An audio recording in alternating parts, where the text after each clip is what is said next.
अस्सलाम वालेकुम स्टूडेंट्स। आज हमारा चैप्टर 4 का लेसन नंबर 2 है और आज के लेक्चर में हम स्टैंडर्ड इनपुट और कैसे सी प्लस प्लस के अंदर आप स्टैंडर्ड इनपुट जो है वो रिसीव करेंगे। और हम ये सीखेंगे कि सी प्लस प्लस में आप जो बेसिक प्रोग्राम है वो कैसे बनेगा, उसकी क्या रिक्वायरमेंट्स हैं, उसके कितने पार्ट्स होंगे। हम ये भी सीखेंगे कि जब एक बेसिक प्रोग्राम हम बनाएंगे किसी फार्मूला या कैलकुलेशन का, तो ये कैसे डिसीजन होगा कि हमने कितने वेरिएबल्स डिक्लेयर करने हैं, इनपुट्स कितनी हैं, फार्मूला कैसे लिखते हैं, क्योंकि मैथ्स में जो फार्मूला लिखने का तरीका है क्या सी प्लस प्लस में भी वैसा ही है या आपको थोड़ा सा जो है उसको एडजस्ट करना पड़ेगा सी प्लस प्लस के रूल्स के मुताबिक। आउटपुट कैसे लेनी है। Let's start. सबसे पहले हम बात करेंगे सी इन की। C in stands for console input and it is used for standard input that is input through the keyboard. Right. तो जाहिर है जितने भी कंप्यूटर प्रोग्राम्स होते हैं दुनिया में, कोई भी सॉफ्टवेयर ले लें, हर सॉफ्टवेयर तकरीबन जो है वो इनपुट तो ज़रूर रिसीव करेगा। तो स्टैंडर्ड इनपुट यानी कीबोर्ड से जब आपने इनपुट लेनी, अगर आप एक प्रोग्राम बना रहे हैं तो उसको इनपुट तो चाहिए। सो एक इनपुट हम चाहते हैं कि यूज़र एंटर करे। तो अगर यूज़र इनपुट एंटर करेगा तो उसके लिए उस प्रोग्रामर को जो कमांड यूज़ करनी पड़ेगी वो सी इन है, जो यूज़र को अलाउ करेगी कि वो कीबोर्ड को यूज़ करके प्रोग्राम को इनपुट दे सकता है।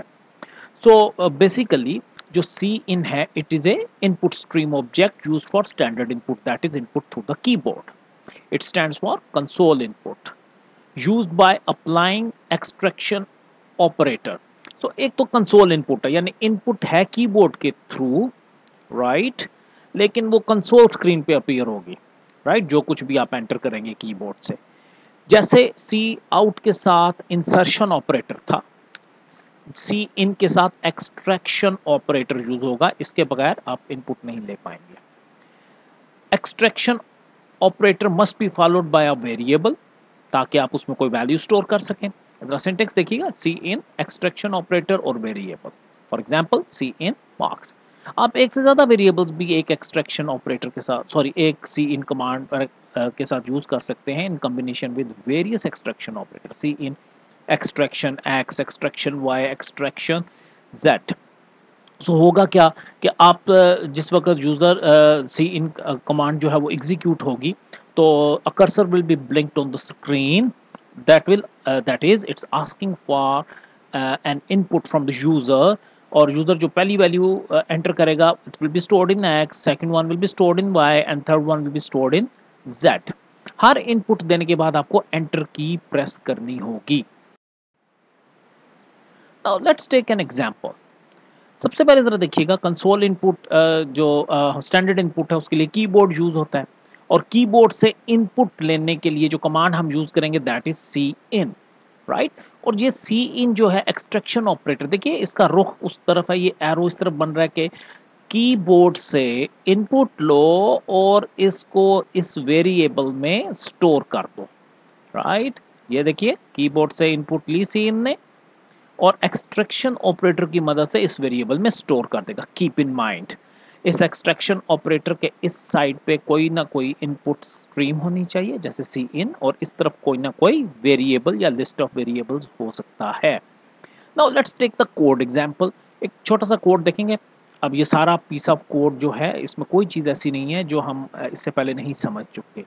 सबसे पहले ज़रा देखिएगा, इंट एक्स वाई जी, ठीक है, तीन हमने वेरिएबल डिक्लेयर कर लिए हैं मेमोरी के अंदर, एक्स वाई और जी, और तीनों की डाटा टाइप इंटीजर है।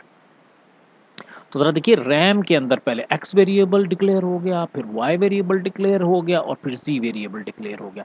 तो इस लाइन के नतीजे में जब ये पीस ऑफ कोड एग्जीक्यूट होगा, रैम के अंदर तीन वेरिएबल्स डिक्लेयर हो गए हैं। अब है C out enter a number, तो ये आप पहले ही समझ चुके हैं, it will display a message on the screen, right. और सी इन क्या करेगा स्टूडेंट्स, कर्सर ब्लिंक करेगा, राइट। और it means that it is waiting for the user to enter some piece of data and that data will be stored in X, right।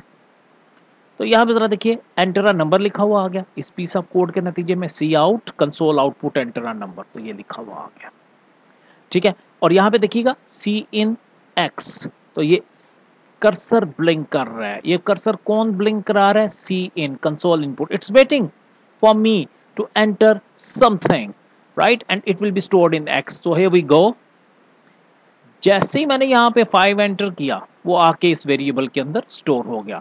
अब अगली line क्या है? C out enter a number, ठीक है, और C in फिर cursor blink करेगा, right, and it is waiting for the user to enter something and it will be stored in by C. देखो ये एक्सट्रैक्शन ऑपरेटर एरो बना रहे हैं, इसकी तरफ की वैल्यू इसमें स्टोर होगी।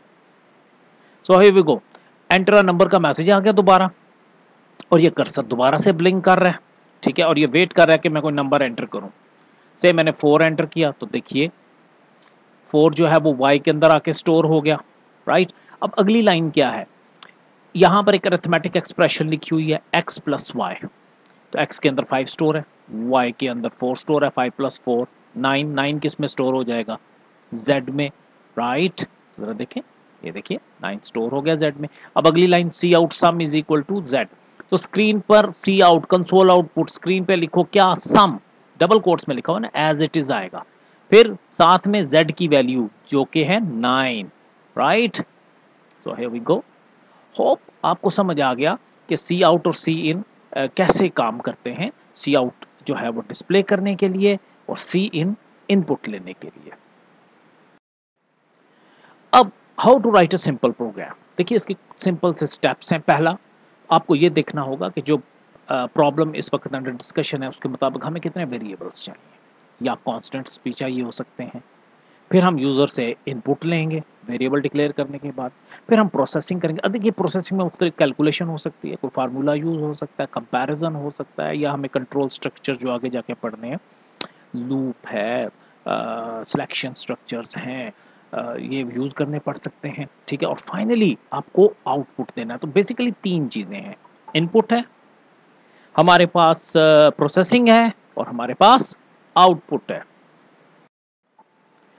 ऑलराइट, उसके बाद ज़रा नेक्स्ट देखिए कि इसमें हम एक एग्जांपल डिस्कस कर लेते हैं। फ़र्ज़ कीजिए अब मुझे एरिया ऑफ रेक्टेंगल फाइंड करना है, ठीक है। तो उसका formula area is equal to length into width. तो सबसे पहले मुझे देखना है कि मुझे कितने वेरिएबल्स चाहिए।